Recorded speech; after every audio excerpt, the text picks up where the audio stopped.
ثم انتم ہؤلاء تقتلون انفسکم وتخرجون فریقا منکم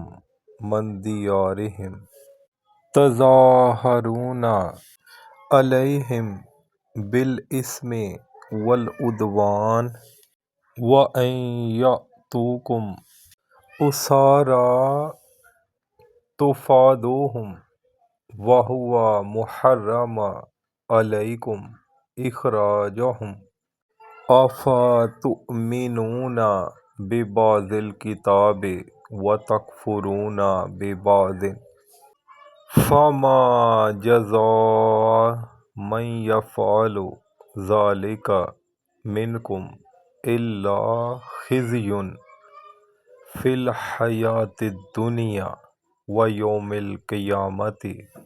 یردون الی اشد العذاب وما اللہ بغافل عما تعملون۔ پھر تم ہی وہ لوگ ہو جو اپنے لوگوں کو قتل کرتے ہو اور اپنے ایک گروہ کو ان کے گھروں سے نکال دیتے ہو اور ان کے خلاف گناہ اور ظلم کے ساتھ مدد کرتے ہو، اور اگر وہ قیدی ہو کر تمہارے پاس آ جائیں تو تم ان کی رہائی کے لیے فدیہ دیتے ہو، حالانکہ ان کا نکالنا تم پر حرام تھا۔ کیا تم کتاب کے بعض حصے پر ایمان لاتے ہو اور بعض کا انکار کرتے ہو؟ پھر تم میں سے جو یہ کرے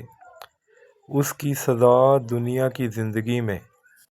رسوائی کے سوا کچھ نہیں، اور قیامت کے دن وہ سخت عذاب کی طرف لوٹائے جائیں گے،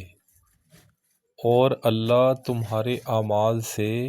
بے خبر نہیں۔